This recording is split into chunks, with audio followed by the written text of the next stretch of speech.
Makadi muri Zimbabwe kukuchingamidzai kwandiri kuita pano paSly Media TV. Zita rangu ndinoitwa Pelagio Kwamupurwa kana kuti Sokostina. Muri Zimbabwe kutaura kwandiri kuita panguva ino ndiri kutaura ndiri panzvimbo yeHarare Magistrate Court kuno kuRotondo, uko kwatauya kuzonzwa nyaya Madzibaba Ishmael chokurongerwa vane makore 56 years vekulili farm. Muzuva ranhasi muri Zimbabwe tauya pano nokuda kwekuti Madzibaba Ishmael vari kupinda mudare redzimhosva nekuda kwemhosva yerepu. Zviri kunzi izvo pane vana 5 vakaonekwa kunzi vana vanga vane vana vadiki vari pasi pemakore 15 years vachinzi ivo vakabereka vana. Zvainzi vana ivavo vana vaMadzibaba Ishmael, asi nyaya yacho isati yapinda mukoti Madzibaba Ishmael vaiti vana ivavo havazi vana vangu. Saka muzuva ranhasi muri Zimbabwe tazouya pano kuti ndiyo nyaya ichange ichipindira Madzibaba Ishmael mudare redzimhosva kuti tinzwe zvizere. Uyezve zvakare zviri kunzi izvo vana ava vaviri vacho vasikana vakazoitwa maDNA pachibuda iyo nyaya yekuti vana ava vakazvarwa nevana vasikana vari kunzi vana vaMadzibaba Ishmael. Saka ndiri kutaura kuti zviri kunzi nekuti hasati zvanyatsobuda pachena. Nyaya yese inozobuda mushure mekunge zvatariswa nedare redzimhosva. Saka panguva ino muri Zimbabwe regai tichipinda mukati tinzwe mudare redzimhosva kuti zviri kufamba sei panyaya yaMadzibaba Ishmael iyoyo.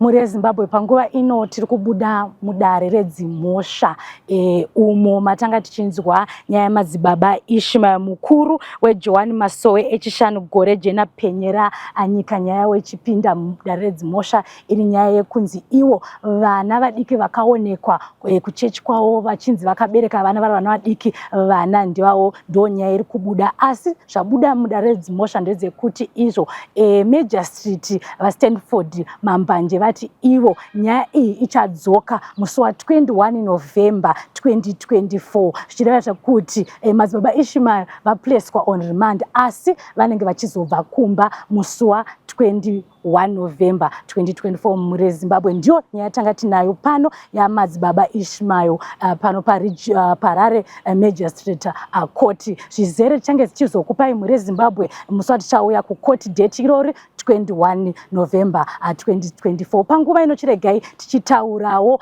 naloya kana kuti gweta raMadzibaba Ishmael.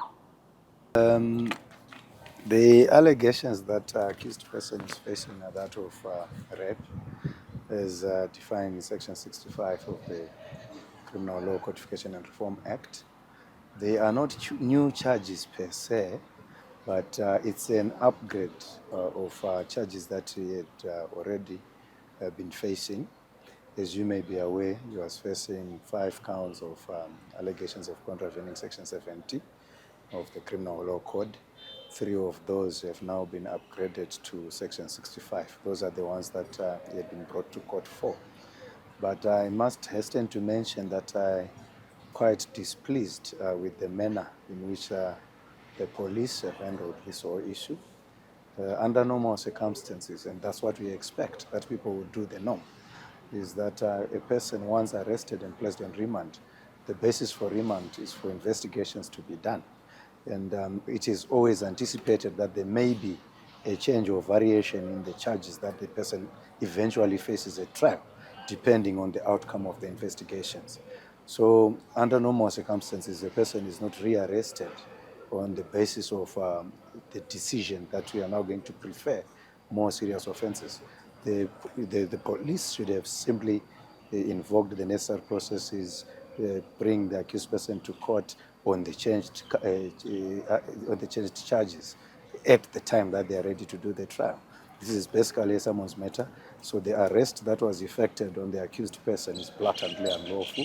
We have made that position known, and it is acknowledged that it was unlawful, which is why he was eventually released.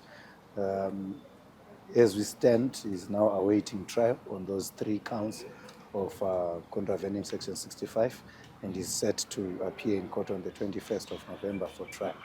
The accused person is elected to seek recourse in his right to silence. You will speak when the day comes. You will speak at trial, where you establish and prove his innocence. vanhu vari kunzi vakabata chibharo apa varipo here uye vari kutaura here kuti zvinhu izvi zvakaitika? I will not delve into the details of what they are saying or what they are not saying. Those are the issues that will be the subject of the trial itself. I would urge that people be patient, and I would highlight that eventually the law will take its course. Justice will be done. We will attain justice for him.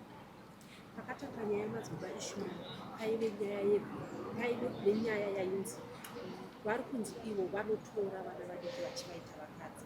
Zvinoreva here kuti macomplainants ari paya vana vari under age?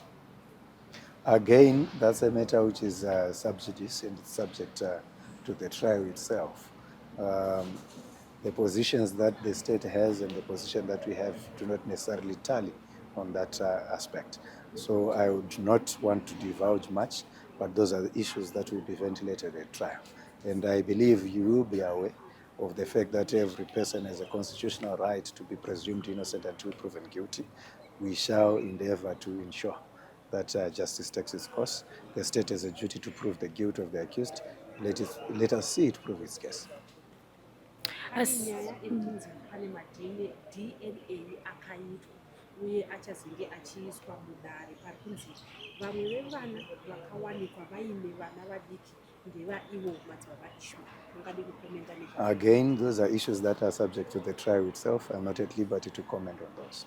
All right. Last time say vaishmael vainzi vanga vasinganzwi zvakanaka issues of health. Satada kubvunzwa kuti is he now fit to stand for trial?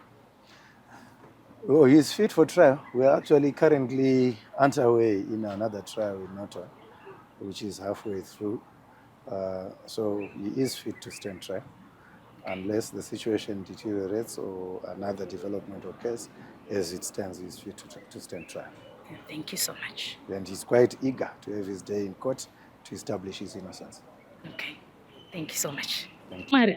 Ndakadawo kunzi kuti nditaure newe anti tanzwa kuti madzibaba Ishmael vapinda mukoti nhasi nenyaya yekumbunyikidzwa vana vadiki. Saka iwewe da kuti undipo comment yako. Ndiri kuona uri student pano paHarare Poly kuti uri kunzwa sei uchinzwa kuti vamwe vana vane ma14 years vachatokwanisa kuenda kuchikoro vatova nevana. Uri kunzwa sei nenyaya iyoyo? As a girl child, things were a little hard. But more about then I know 40 years. It's like a future that told you. So there is a point that no government or even organizations that can help my girl children. And now about the period of 4 or 1, 2, but one no assistance even to get a because if you look at it at 40 years, you don't have a job, you're not done with school, and maybe looking at my own background, yeah, our own background, it's not it's really well up and they need to take off those people.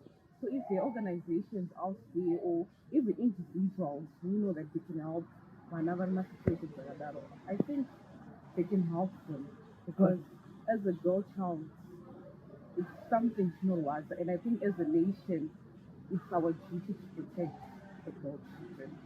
Alright, iwo unoti chini nyaya iyi yemachechi anobvumidza kuti vanhu vakuru vatore vana vadiki vachivaita vakadzi?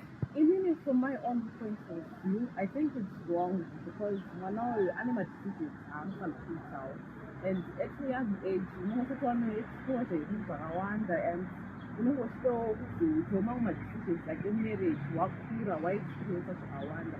And whenever I watch out the life partner activities, that snake shit, just your own disease, wakura, one per age, right? Saka mashoko ako ewo dai wapiwa mukana wekutaura namadzibaba Ishmael wangu wachivaudza kuti chii? Ndikumbudotara mashoko andinotaura magistrate wejudge akudzidza nyaya yachikuti dai watowedzera mutongo wacho watomboti one day kudarika zvauri kufunga kuvapa. Right. Thank you so much.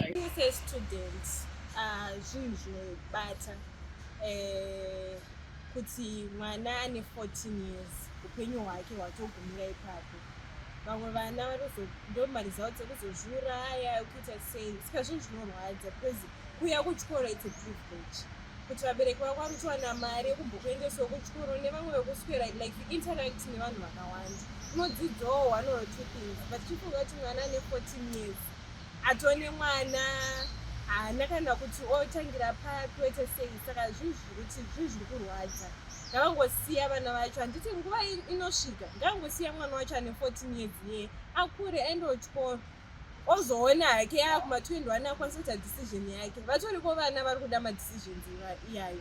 So nevanhu vavo vasiri kubata vanhu vanoda kurarama life yakadaro, nevari kubata maages ari vulnerable ekuti asati atodecide neupenyu hwake ada kuita sei. Ini pandatosvika ndokatotoita decision yangu kuti Madzibaba ndakuvada willingly, ndotoziva kuti zvine consequences api, zvakanakira chii. Ndotoita decision yangu ndiri ndega kuti Madzibaba ndakutoda hangu nororwa navo.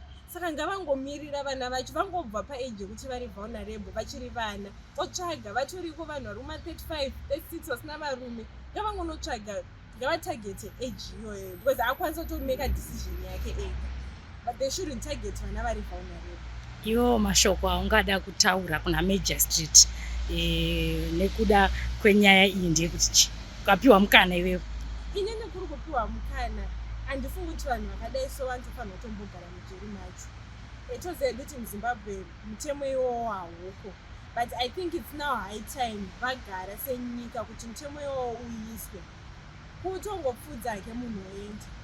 Handifungi kuti kana unenge usiri human, okay, ubata mwana ari 14 years, you're not human.